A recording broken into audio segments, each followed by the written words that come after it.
La plupart des maladies graves commencent sans douleur et sans symptômes spectaculaires. Elles commencent souvent par quelque chose de banal, une fatigue, un inconfort, un changement discret que l'on met sur le compte du stress, de l'âge ou du manque de sommeil. On se dit « ça va passer », mais le corps fonctionne autrement. Avant de crier, le corps chuchote. Et aujourd'hui, nous allons apprendre à reconnaître ces chuchotements. Cette vidéo n'a pas pour but de poser un diagnostic. Elle n'a pas vocation à remplacer un professionnel de santé. Son objectif est simple, t'aider à mieux écouter ton corps et à savoir quand consulter, sans peur, sans panique. Pourquoi nous ignorons les symptômes? Pourquoi ignorons-nous ces signaux? Parce qu'ils ne font pas mal au début, parce qu'ils arrivent lentement, parce qu'ils ne nous empêchent pas de travailler, parce qu'on a appris à endurer. Il y a aussi la peur de ce qu'on pourrait découvrir. Alors on banalise. On dit oui, c'est normal. Tout le monde est fatigué. Je verrai plus tard. Mais la santé ne fonctionne pas sur le principe du plus tard. Ce n'est pas l'absence de douleur qui signifie la santé, c'est la cohérence des signaux du corps. Quand quelque chose change et que ce changement persiste, il mérite de l'attention. Symptôme 1, fatigue persistante. La fatigue est devenue banale. Trop banale. Mais il y a une différence entre être fatigué et être épuisé sans raison claire. Si tu dors, si tu te reposes et que la fatigue est toujours là, ce n'est pas normal. Pourquoi on banalise? Parce que tout le monde est fatigué. Parce que la société valorise l'épuisement. Mais une fatigue persistante peut parfois indiquer que le corps lutte contre quelque chose. Signal d'alerte, fatigue qui dure plusieurs semaines, fatigue qui s'aggrave, fatigue accompagnée d'autres changements. Dans ces cas-là, consulter n'est pas exagéré. C'est responsable. Symptôme 2, perte de poids inexpliquée. Perdre du poids sans le vouloir peut sembler positif. Mais quand cela arrive sans changement d'alimentation ni d'activité physique, cela mérite une attention. Pourquoi on ignore ce symptôme? Parce que perdre du poids est souvent valorisé, mais le corps ne perd pas du poids par hasard. Signal d'alerte, perte rapide, perte continue, absence d'effort volontaire. Encore une fois, il ne s'agit pas de paniquer, mais d'observer et de consulter si nécessaire. Symptôme 3. Douleur récurrente. Une douleur passagère est normale. Une douleur qui revient sans cesse ne l'est pas. Mal de tête fréquent. Douleur abdominale régulière.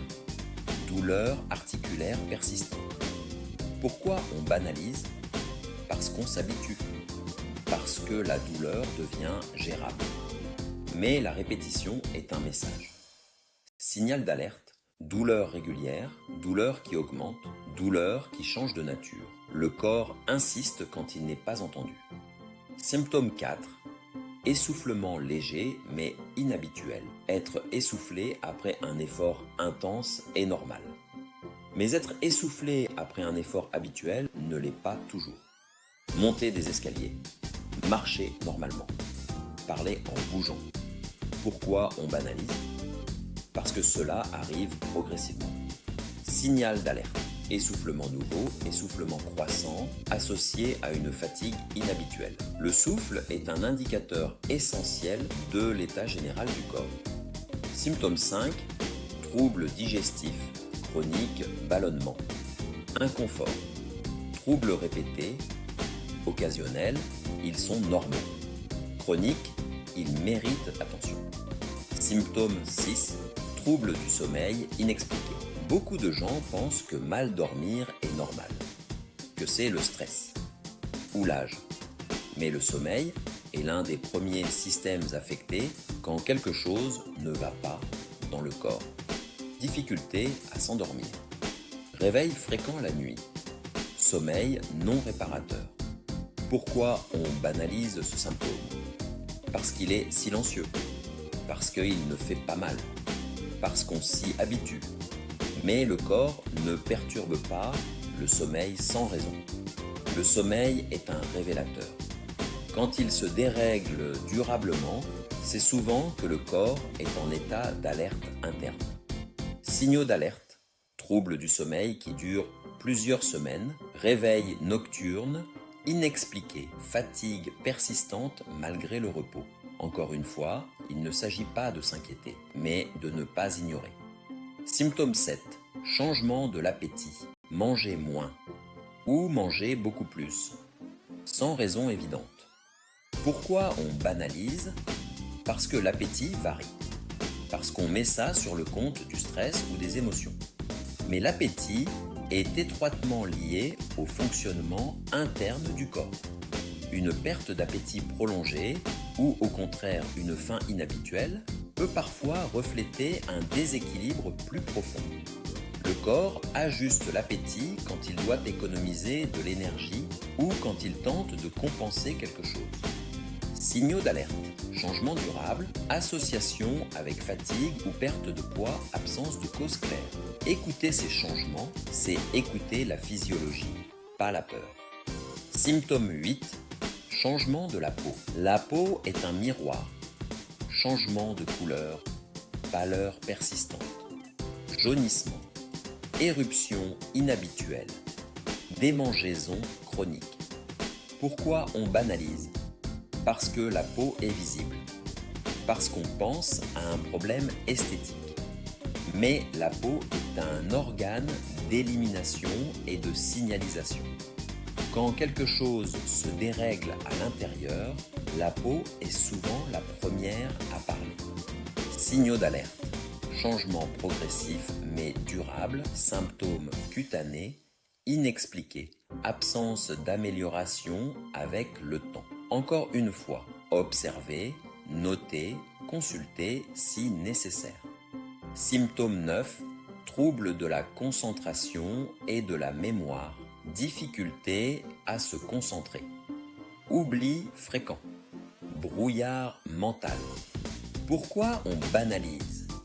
Parce qu'on vit dans un monde saturé d'informations, parce qu'on pense être simplement fatigué. Mais le cerveau est un organe très exigeant. Quand quelque chose ne va pas dans le corps, le cerveau réduit ses performances. Ce n'est pas toujours un problème intellectuel. C'est parfois un signal physiologique. Signaux d'alerte. Baisse cognitive inhabituelle, difficulté nouvelle association avec fatigue ou trouble du sommeil, le cerveau ne ralentit jamais sans raison. Symptôme 10, sensation générale de ne pas être comme d'habitude. C'est le symptôme le plus ignoré et parfois le plus important. Ce sentiment diffus que quelque chose n'est pas normal. Pas de douleur précise, pas de symptômes spectaculaires, juste un décalage. Pourquoi on l'ignore?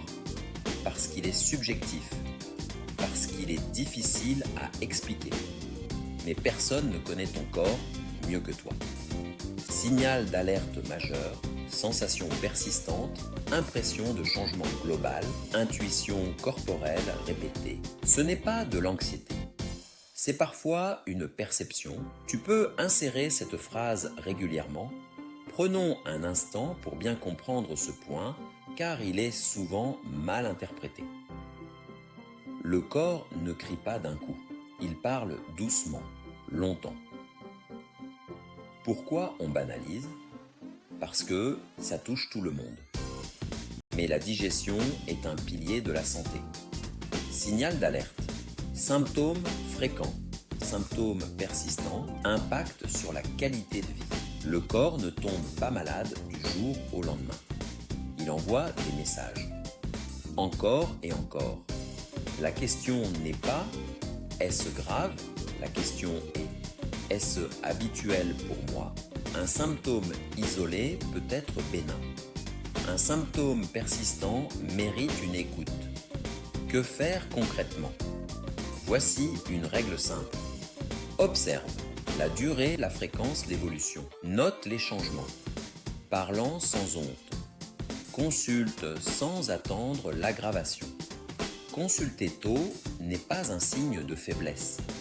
C'est un acte de responsabilité. Ce n'est pas le symptôme qui fait peur.